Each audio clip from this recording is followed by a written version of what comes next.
Well, hello, I'm Emma from English.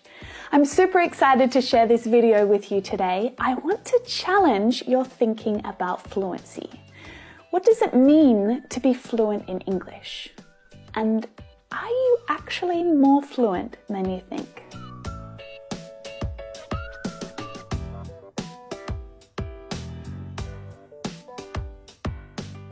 Before we get started, I just want to thank the sponsor of today's lesson, Skillshare. Now, I mentioned Skillshare a few weeks ago in this lesson here. They're an online learning platform with lots of free classes, but through their premium membership, you can access thousands of amazing classes taught by expert teachers across so many different areas. It's mind-blowing, really, just how many different courses there are. I've taken 3 classes already. I took one in productivity because I need as much help as I can get in that area. But I'm completely hooked on baking. I've never baked my own bread before, but I've taken 2 classes about bread making on Skillshare, and I'm getting pretty good at it now. I learned so much about the baking process, and it's actually easier than you think. Now, taking a course relating to your interest in English is an awesome way to build your fluency around topics that you love. And Skillshare is the perfect place to do that. It's super affordable. A premium membership will cost you as little as $10 a month on their annual plan.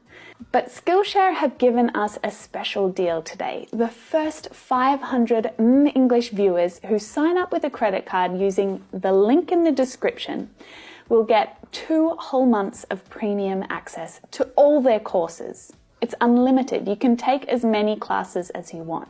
We're so grateful to Skillshare for offering this deal and giving you yet another way to practice your English skills. So quickly, get down there and grab that link before someone else does. All right, back to the lesson. Today, I've got 3 ways to increase your English fluency. But first, and this is a very important question, what does fluency mean to you?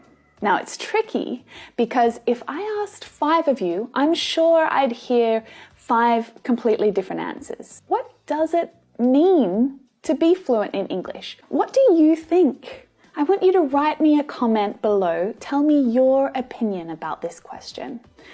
For some people, fluency is being able to have a normal conversation with a native speaker, small talk, general topics like work, where you're from, your family, that kind of thing. But for others, fluency relates to tests and exams, a certain level that you need to achieve before you can enter a university or apply for a visa.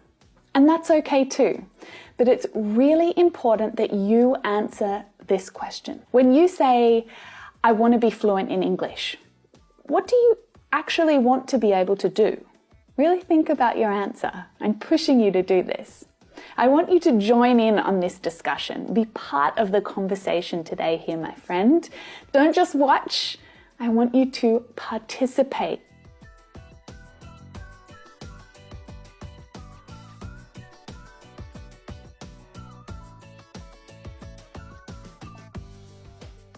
So for me, fluency is a mix of ability, reading, writing, listening, speaking skills, and confidence. Confidence to stay in an English conversation. To me, fluency doesn't mean that you're an advanced English user. It could, but it doesn't necessarily mean that. In my opinion, someone who's fluent in English can maintain a conversation and feel reasonably relaxed while they're doing it. Their tone and their pace is comfortable. They don't hesitate too often. They should be able to speak words and also express their feelings through their facial expression.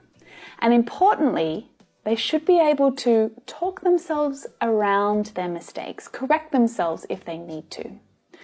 The more confident that someone is speaking English, the more relaxed they are, right?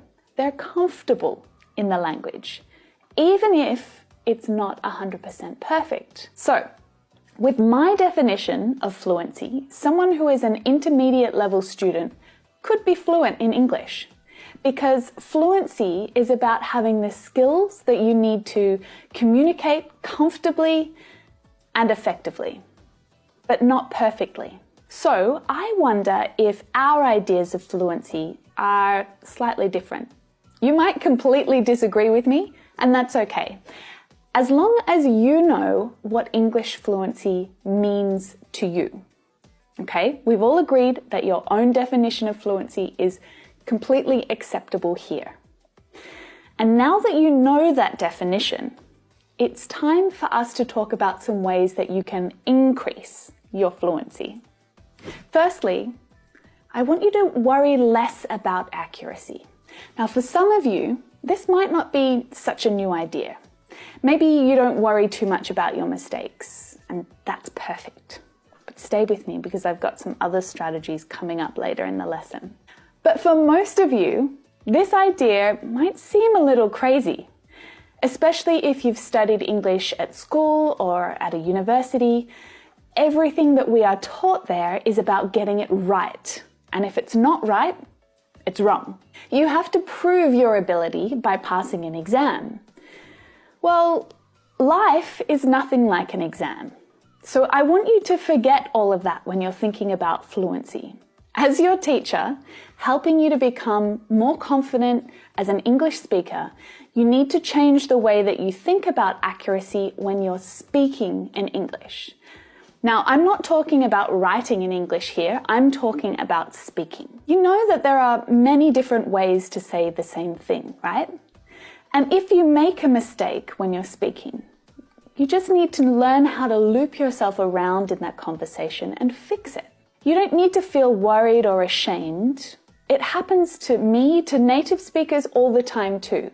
All you need to do is feel confident that you can fix the mistakes that you make. If you're too focused on the mistakes that you're making and you're constantly questioning yourself in your head during your conversation, this is going to hold you back. Because if you're too afraid or you're too worried to even start speaking, how are you supposed to get any practice, right? So try to focus less on the mistakes that you're making and focus more on communicating your message clearly. This is going to help you to relax and focus on the positives of your conversation. Yes, I am talking about your mindset here. I'm talking about changing the way that you think about yourself. Now that is easier to say than it is to do, I know. But the reason why I want you to shift your mindset on accuracy is because you need to start exposing yourself to English in real situations, right?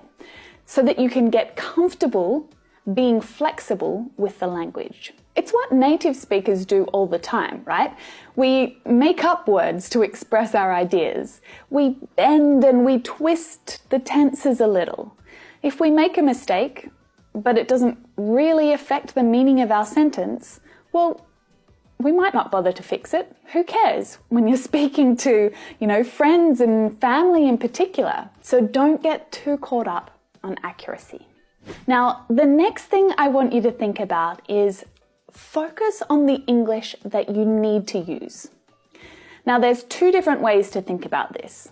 The first way is to think really broadly about English as a language. The reality of English, or any language, is that there are thousands and thousands of words, yet only a percentage of those are used frequently in daily conversation. And I'm talking about native English speakers here, not English learners. An average native English speaker actively uses around 10 to 12% of English words. That's their active vocabulary, words that they use to express themselves when they write and they speak. Now, this is the full vocabulary that they use out in the world, that satisfies their need to communicate in every part of their life. Now, this same average native speaker keeps about 23 to 24% of English words in their passive vocabulary, which means that, they're words that they read and they listen to and they understand, but they don't really use them themselves. There is a percentage of English words that you need to know and understand. And I invite you to focus on more specific and useful parts of English rather than feeling completely overwhelmed by this really huge and complicated language. To put it simply, if you know 10% of English words, you'll be as good as a native English speaker. So break that down for yourself, Focus on the first 1,000 words, then move on to the next 3,000, 5,000. I've shared some really useful links about this in the description box below. So if you're interested in getting word lists and the most common uses of words, grab the links in the description. Now, the second way to think about this is to think more specifically about how you use English. So become fluent in that particular area of English. Be an English expert in the space that you need to use it. So if you're a freelance graphic designer or a web developer and you want to work with international clients, you need to become fluent in that area, in your area of expertise. What are the conversations that you're going to have with those clients? What topics do you need to discuss? What words do you need to express your ideas? Now, this is exactly the English that you need to focus on. And this translates directly into your interests and your hobbies as well. If you're passionate about photography or growing vegetables or flying drones, you want to be able to talk about those things in English too, right? You want to meet other English speakers who are also interested in those things. So focus on the vocabulary and the expressions that you need to do this. You need to find your people, others who are as passionate as you are. You need to join online groups and communities, or even meet up in person if you can. Grab the Skillshare trial that I mentioned at the start of this lesson. Just take all of the courses in photography, learn as much as you can about the things that you love. You'll be able to listen to native speakers talking about the topic. You'll learn new words and expressions and ways of talking about your interests, right? You need to expose yourself to that particular type of English.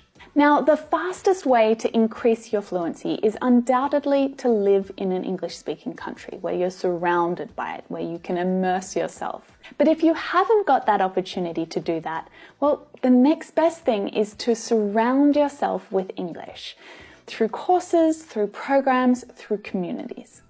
Now, if you really want to improve your fluency in a particular area, then find a tutor to work with you and specifically ask them to practice role plays. Now, a role play is when you pretend that you're in a particular situation. It's like you're acting.